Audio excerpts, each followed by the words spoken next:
ह्यहङ्कारचित्तानि नाहं न च श्रोत्रजिह्वे न च घ्राणनेत्रे न च व्योमभूमिर्न तेजो न वायुः चिदानन्दरूप शिवोऽहं शिवोऽहं चिदानन्दरूप शिवोऽहं शिवोऽहम्.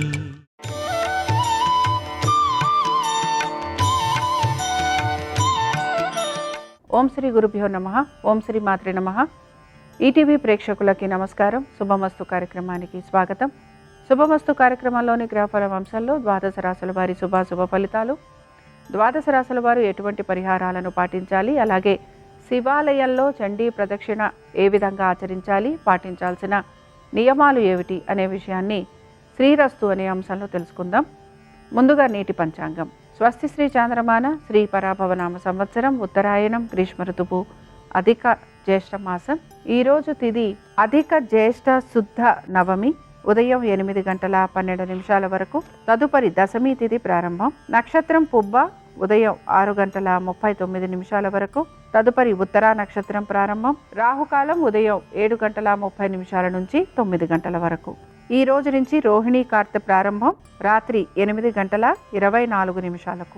ఇక ఈనాటి గ్రహస్థితి ఏ విధంగా ఉందో పరిశీలిద్దాం. కుజుడు మేషంలో సంచారము, రవి బుధులు వృషభంలోను, గురు శుక్రులు మిథునంలోను, కేతువు సింహంలోను, రాహువు కుంభంలోను, శని మీనరాశిలోను సంచరిస్తున్నారు. ఈ గ్రహస్థితి ఆధారంగా ద్వాదశ రాశుల వారి ఫలితాలు ఏ విధంగా ఉన్నాయో పరిశీలిద్దాం. ముందుగా మేషరాశి.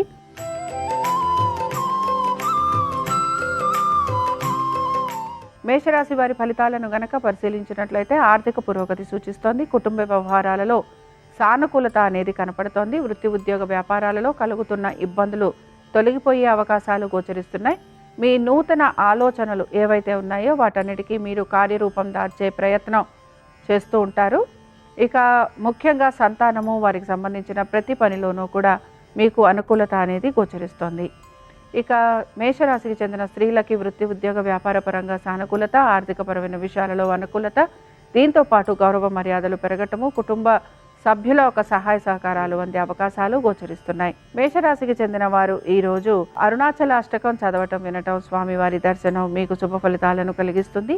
అనుకూలించే దిక్కు పడమర, కలిసొచ్చే రంగు పసుపు, అదృష్ట సంఖ్య 2.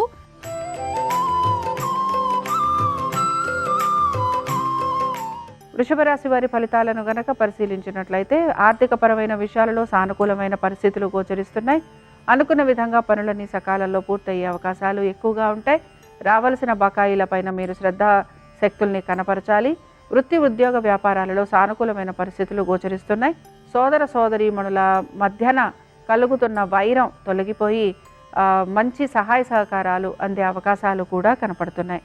కోర్టు వ్యవహారాలు ఏవైతే ఉంటాయో ఇవన్నీ కూడా మీకు వాయిదా పడుతున్నవి ఏవైతే ఉన్నాయో ఇవి ముందుకు సాగే అవకాశాలు గోచరిస్తున్నాయి. ఇక వృషభ రాశికి చెందిన స్త్రీలకి ఆర్థికపరమైన విషయాలలో సానుకూలత గోచరిస్తోంది. అలాగే మీ మాట తీరుతోటి నలుగురి మన్నన పొందే అవకాశాలు ఎక్కువగా ఉంటాయి. దీంతో పాటు సంతానము, వారికి అనుకూలత అనేది గోచరిస్తోంది. పాత బకాయిలు, రుణాలు తీర్చేందుకు ప్రయత్నిస్తూ ఉంటారు. ఆర్థికంగా ఈరోజు మీకు అనుకూలత అనేది గోచరిస్తోంది. వృషభ రాశికి చెందిన వారు ఈరోజు బిల్వాష్టకం చదవటం, వినటం, స్వామివారి దర్శనం మీకు శుభ ఫలితాలను కలిగిస్తుంది. అనుకూలించే దిక్కు ఈశాన్యం, కలిసొచ్చే రంగు ఎరుపు, అదృష్ట సంఖ్య 1.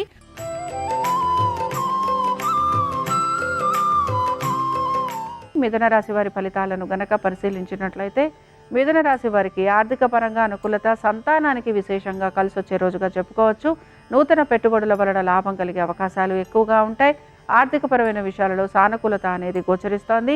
కుటుంబ వ్యవహారాలలో కూడా కలుగుతున్న మనస్పర్ధలు అన్నీ కూడా తొలగిపోయే అవకాశం కనపడుతోంది. నూతన వస్తు వాహనాలు అమరటము, దీంతో పాటు నూతన భూగృహ విషయాలలో సానుకూలత లభించటం ఇవన్నీ కూడా మీకు ఆనందాన్ని కలిగిస్తూ ఉంటాయి. ముఖ్యంగా మిథున రాశికి చెందిన స్త్రీలకి విశేషంగా గౌరవ మర్యాదలు పెరగటం, దీంతో పాటు మీకు స్థానచలనం, బదిలీలు అనుకూలంగా ఉండటం, వృత్తి ఉద్యోగ వ్యాపారాలలో కలుగుతున్న అవరోధాలు తొలగిపోవటం, ఆర్థిక పురోగతి ఇవి మీకు ఆనందాన్ని కలిగిస్తూ ఉంటాయి. మిథున రాశికి చెందిన వారు ఈరోజు ఉమామహేశ్వర స్తోత్రం చదవటం, వినటం, అలాగే స్వామివారి దర్శనం మీకు శుభ ఫలితాలను కలిగిస్తుంది. అనుకూలించే దిక్కు తూర్పు, కలిసొచ్చే రంగు ఎరుపు, అదృష్ట సంఖ్య 1.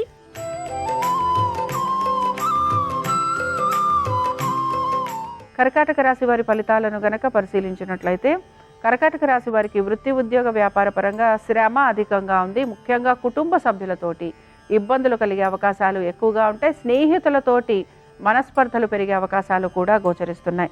వ్యాపారస్తులకి కాలం అనుకూలంగా ఉన్నప్పటికీ కూడా భాగస్వామ్యులతోటి మాత్రం జాగ్రత్తగా ఉండాలి. దీంతో పాటు వృత్తి వ్యాపారాలకు సంబంధించి మంచి చెడు సమానంగా ఉండే అవకాశాలు కూడా గోచరిస్తున్నాయి. వృధా ఖర్చులు ఎక్కువగా ఉండే అవకాశం అయితే గోచరిస్తోంది. వీటన్నిటితో పాటు మీ లక్ష్య సాధన ఏదైతే ఉందో దాని గురించి ఎక్కువగా మీరు ప్రయత్నం అనేది చేస్తూ ఉంటారు. ఇక కర్కాటక రాశికి చెందిన స్త్రీలు ఆరోగ్యం గురించి జాగ్రత్త వహించాలి. దీంతో పాటు వృత్తి ఉద్యోగ వ్యాపారాల పరంగా ప్రయాణాలు ఉంటాయి. కుటుంబ సభ్యులతోటి దూరంగా ఉంటారు. మీరు అనుకుంటున్న పనులు జరిగే పనులకి ఎక్కడా కూడా పొంతన ఉండే అవకాశాలు గోచరించటం లేదు. ఇక కర్కాటక రాశికి చెందిన వారు ఈరోజు మహేశ్వర పంచరత్న స్తోత్రం చదవటం వినటం, స్వామివారి దర్శనం మీకు శుభ ఫలితాలను కలిగిస్తుంది. అనుకూలించే దిక్కు ఈశాన్యం, కలిసొచ్చే రంగు తెలుపు, అదృష్ట సంఖ్య 7.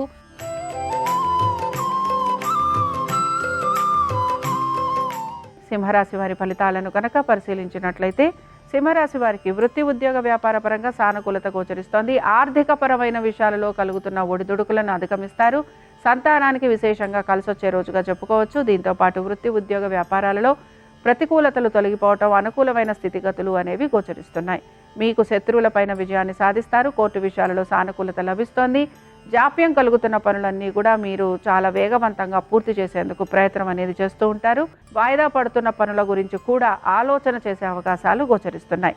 సింహరాశికి చెందిన స్త్రీలకి వృత్తి ఉద్యోగ వ్యాపార పరంగా సానుకూలత, ఆర్థిక అనుకూలత, సంతానానికి అనుకూలత, మీకు గౌరవ మర్యాదలు పెరగటం, మీ మాటకి విలువ పెరగటం, దీంతో పాటు స్థిరాస్తులు ఏవైతే ఉన్నాయో వీటికి సంబంధించి కూడా మీకు అనుకూలత అనేది గోచరిస్తోంది. ఇక సింహరాశికి చెందిన వారు ఈరోజు లింగాష్టకం చదవటం వినటం, స్వామివారి దర్శనం మీకు శుభ ఫలితాలను కలిగిస్తుంది. అనుకూలించే దిక్కు నైరుతి, కలిసొచ్చే రంగు తెలుపు, అదృష్ట సంఖ్య 3.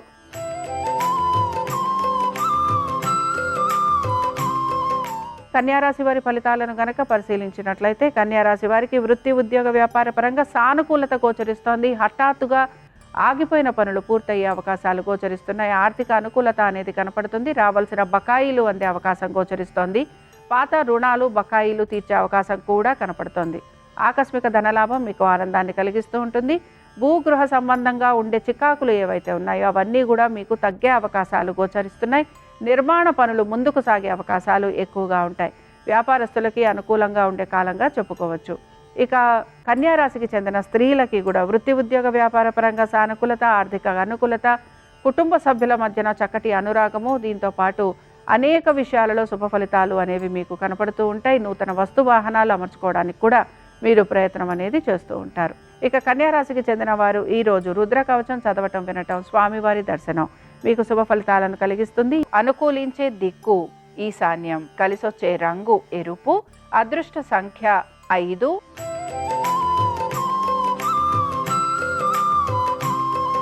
తులారాశి వారి ఫలితాలను కనుక పరిశీలించినట్లయితే తులారాశి వారికి కూడా దైవ సంబంధమైన కార్యక్రమాలలో పాలు పంచుకుంటారు. దీంతో పాటు తల్లిదండ్రులకి సేవ చేసే అవకాశాలు ఎక్కువగా ఉంటాయి. ఆర్థికపరమైన విషయాలలో సానుకూలత గోచరిస్తోంది. పాత బకాయిలు రుణాలు అందటము, అలాగే మీరు తీసుకున్న రుణాలు తీర్చే అవకాశం కూడా గోచరిస్తోంది. వృత్తి ఉద్యోగ వ్యాపార పరంగా సానుకూలమైన నిర్ణయాలు తీసుకుంటూ ఉంటారు.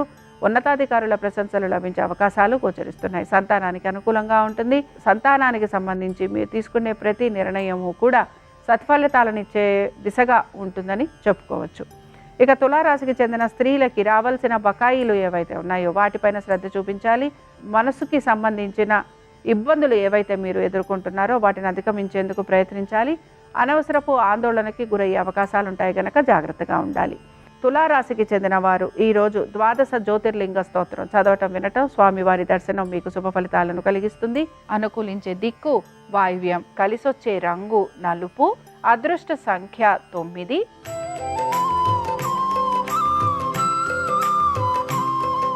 వృశ్చిక రాశి వారి ఫలితాలను గనక పరిశీలించినట్లయితే ఆర్థిక పరమైన విషయాలలో జాగ్రత్త వహించడం అవసరం. ఆరోగ్యం గురించి జాగ్రత్తగా ఉండాలి. రావాల్సిన బకాయిలు అందే అవకాశాలు తక్కువగా ఉన్నాయి.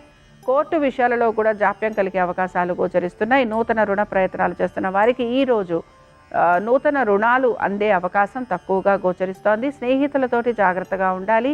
బంధుమిత్రులతోటి అనవసరపు తగువులు నిందలు భరించాల్సిన పరిస్థితులు మీకు గోచరిస్తూ ఉంటాయి. ముఖ్యంగా వృశ్చిక రాశికి చెందిన స్త్రీలు మాత్రం ఆరోగ్యం గురించి తగు జాగ్రత్తలు పాటించాలి. దుబారా ఖర్చు చేయకుండా ఉండేందుకు ప్రయత్నించాలి. స్థిరాస్తుల పైన పెట్టుబడి పెట్టేందుకు ఎక్కువగా మీరు ఆసక్తిని కనబరుస్తూ ఉంటారు. దీర్ఘకాలిక పెట్టుబడుల వలన పెద్దగా లాభం కలిగే అవకాశాలు గోచరించటం లేదు. ఇక వృశ్చిక రాశికి చెందిన వారు ఈరోజు విశ్వనాథ అష్టకం చదవటం వినటం స్వామివారి దర్శనం మీకు శుభ ఫలితాలను కలిగిస్తుంది. అనుకూలించే దిక్కు ఈశాన్యం, కలిసొచ్చే రంగు ఎరుపు, అదృష్ట సంఖ్య 5.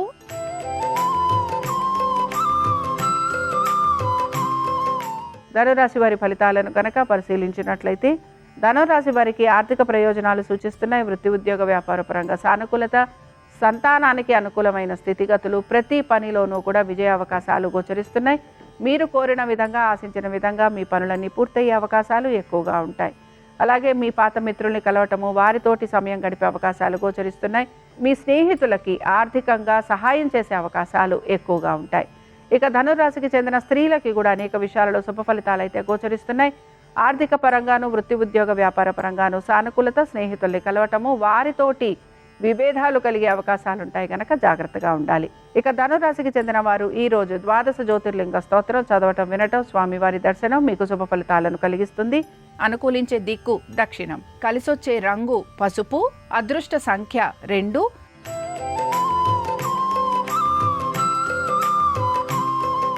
మకర రాశి వారి ఫలితాలను గనక పరిశీలించినట్లయితే ఆర్థికంగా అనుకూలత అనేది గోచరిస్తోంది. ఖర్చులు కూడా అదే విధంగా ఉండే అవకాశాలు కనపడుతున్నాయి. ఆరోగ్యం గురించి జాగ్రత్త వహించాలి. వృత్తి ఉద్యోగ వ్యాపార పరంగా ప్రయాణాలు అధికంగా ఉండే అవకాశాలు కనపడుతున్నాయి. వ్యాపారస్తులు మాత్రం అతి జాగ్రత్తగా ఉండాలి. ఖర్చులు అధికంగా ఉంటాయి. నూతన రుణ ప్రయత్నాలు చేస్తున్న వారికి ఈరోజు ప్రతికూలత అనేది గోచరిస్తోంది. భూగృహ సంబంధ విషయాలలో చికాకులు పెరిగే అవకాశాలు ఎక్కువగా ఉంటాయి. అలాగే ఇంజనీర్లకి, కాంట్రాక్టర్లకి పనులు పూర్తి కాకపోవటం ఇబ్బందికరంగా మారుతూ ఉంటుంది. అలాగే మీకు రావలసిన బకాయిలు కూడా సమయానికి అందకపోవటం నిరాశను కలిగిస్తుంది. ఇక మకర రాశికి చెందిన స్త్రీలకి కూడా వృత్తి ఉద్యోగ వ్యాపార పరంగా ఆశించిన మార్పులు చేర్పులు లేకపోవటం నిరాశనైతే కలిగిస్తూ ఉంటుంది. ఆర్థికపరమైన విషయాలలో జాగ్రత్తగా ఉండాలి. ఆరోగ్యం గురించి తగు జాగ్రత్తలు తీసుకోవాలి. శత్రువులు అధికంగా ఉండబోతున్నారు కాబట్టి శత్రువులపైన విజయాన్ని సాధించడానికి ప్రయత్నించాలి. ఇక మకర రాశికి చెందిన వారు ఈరోజు మహేశ్వర పంచరత్న స్తోత్రం చదవటం వినటం స్వామివారి దర్శనం వీరికి శుభ ఫలితాలను కలిగిస్తుంది. అనుకూలించే దిక్కు తూర్పు, కలిసొచ్చే రంగు తెలుపు, అదృష్ట సంఖ్య 7.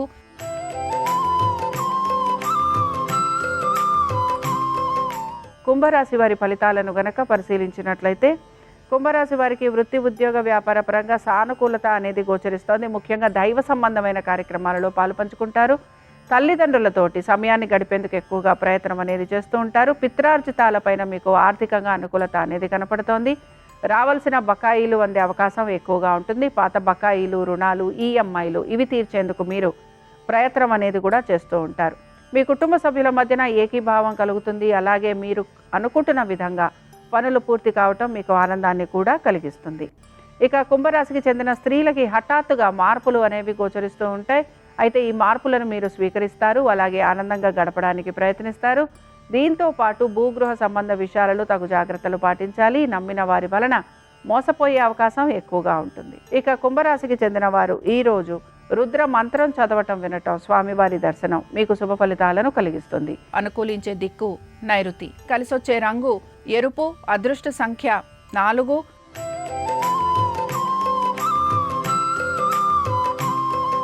మీనరాశి వారి ఫలితాలను గనక పరిశీలించినట్లయితే మీనరాశి వారికి వృత్తి ఉద్యోగ వ్యాపార పరంగా సానుకూలత గోచరిస్తోంది. ఈరోజు పెద్దగా మార్పులు ఉండే అవకాశాలు అయితే కనిపించడం లేదు. ఆర్థికపరమైన విషయాలలో అనుకూలమైన స్థితిగతులు గోచరిస్తున్నాయి. రావాల్సిన బకాయిల పైన మాత్రం శ్రద్ధాశక్తుల్ని కనబరుస్తూ ఉంటారు. పాత బకాయిలు, రుణాలు, ఈఎంఐలు వీటిని తీర్చేందుకు మీరు ప్రయత్నం అయితే చేస్తూ ఉంటారు. సంతానము వారికి సంబంధించిన ప్రతి పని గురించి కూడా ఆలోచన చేసే అవకాశాలు అయితే ఎక్కువగా ఉన్నాయి. ఇక మీ యొక్క స్నేహితులతోటి, బంధువులతోటి కలిసి నూతన వ్యాపార ప్రయత్నాలు చేసే అవకాశాలు కూడా గోచరిస్తున్నాయి. ఇక మీనరాశికి చెందిన స్త్రీలకి హఠాత్తుగా గౌరవ మర్యాదలు పెరుగుతాయి సంఘంలో. దీంతో పాటు మీరు ఆశిస్తున్నట్టుగా ప్రతి పనులు పూర్తి చేసుకొని వస్తూ ఉంటారు. అలాగే వృత్తిపరంగా, వ్యాపార పరంగా, ఉద్యోగపరంగా మీకు మంచి మార్పులు అనేవి కనపడుతూ ఉంటాయి. ఉన్నతాధికారుల ప్రశంస మీకు ఆనందాన్ని కలిగిస్తుంది. ఇక మీనరాశికి చెందిన వారు ఈరోజు విశ్వనాథ అష్టకం చదవటం, వినటం, స్వామివారి దర్శనం మీకు శుభ ఫలితాలను కలిగిస్తుంది. అనుకూలించే దిక్కు పడమర, కలిసొచ్చే రంగు పసుపు, అదృష్ట సంఖ్య 2. ఇవి ద్వాదశ రాశుల వారి ఫలితాలు. సోమవారం సందర్భంగా పరమేశ్వరుని అనుగ్రహం ద్వాదశ రాశుల వారి మీద ఉండాలని ఆశిస్తూ స్వస్తి. శ్రీరస్తు శుభమస్తు. సోమవారం ప్రదోష కాలంలో శివాలయానికి వెళ్ళి చండీ ప్రదక్షిణ చేయటం ద్వారా విశేషమైన శుభ ఫలితాలు చేకూరుతాయి. చండీ ప్రదక్షిణ అంటే శివాలయానికి వెళ్ళినప్పుడు శివాలయంలో పరమేశ్వరుడికి అభిషేకం చేసే జలం మొత్తం కూడా ఒక మార్గం గుండా బయటికి వస్తుంది. దాన్ని సోమసూత్రం అనే పేరుతో పిలుస్తారు. సహజ సిద్ధంగా శివాలయాల్లో ఈ సోమసూత్రం దగ్గరే చండీశ్వరుడి విగ్రహం ఉంటుంది.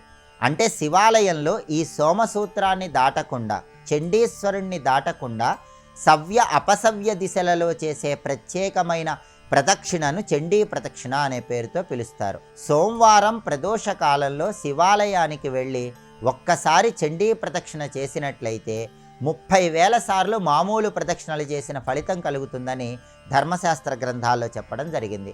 ఒక్క చండీ ప్రదక్షిణంలో 9 చిన్న చిన్న ప్రదక్షిణలు ఉంటాయి. ఈ 9 చిన్న ప్రదక్షిణలు కూడా చండీశ్వరుణ్ణి దాటకుండా, అంటే సోమసూత్రం దాటకుండా ధ్వజస్తంభం నుంచి చండీశ్వరుడి వరకు సవ్య అపసవ్య దిశలలో తిరుగుతూ ప్రదక్షిణ చెయ్యాలి. ఈ చండీ ప్రదక్షిణం శివానుగ్రహాన్ని సోమవారం ప్రదోష కాలంలో చేస్తే సంపూర్ణంగా కలిగింపజేస్తుంది.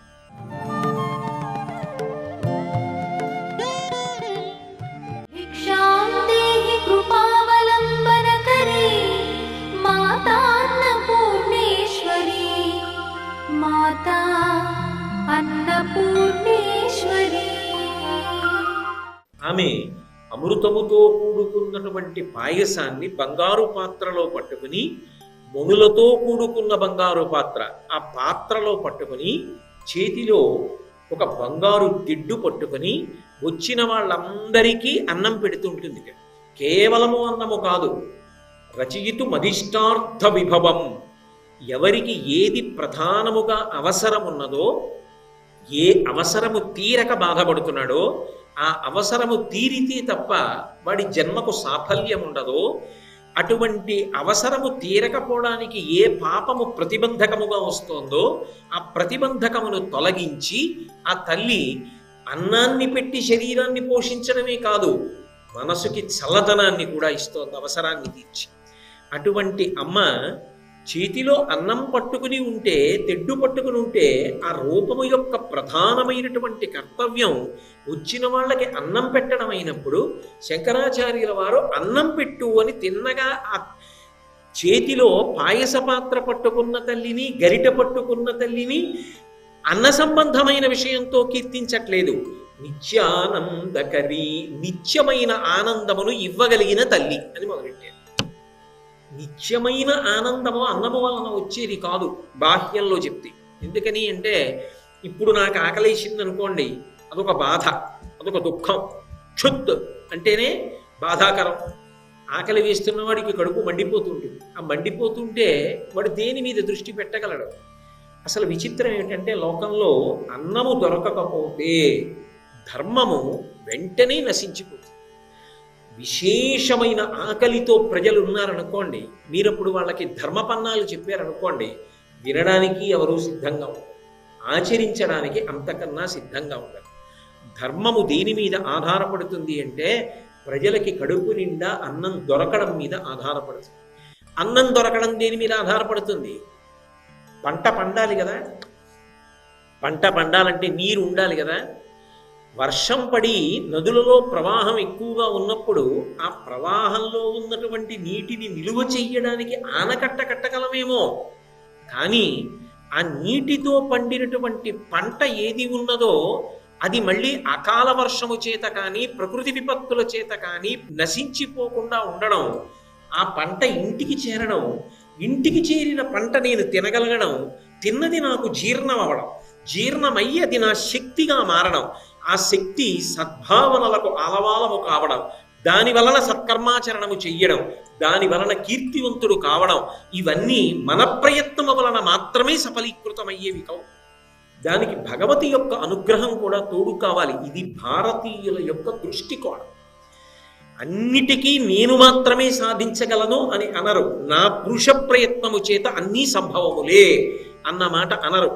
కచ్చిదాశాస్తి దేవానాం ప్రసాదం పార్థివాత్మజ కశ్చిత్ పురుషకారంచ దైవంచ ప్రతిపద్యతే అంటుంది సీతమ్మ సుందరకాండలో. పురుష ప్రయత్నమునకు భగవంతుని యొక్క అనుగ్రహము తోడు కావాలి.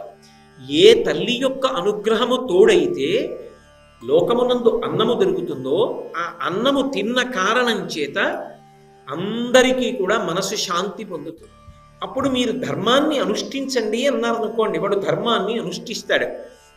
అసలు ప్రజలందరూ ఆకలి కేకలు పెడుతుంటే అన్నమో రామచంద్ర అని ఏడుస్తుంటే వాడిని నువ్వు ధర్మాన్ని పాటించు, నువ్వు హద్దు దాటవద్దు అంటే వాడు వింటాడా?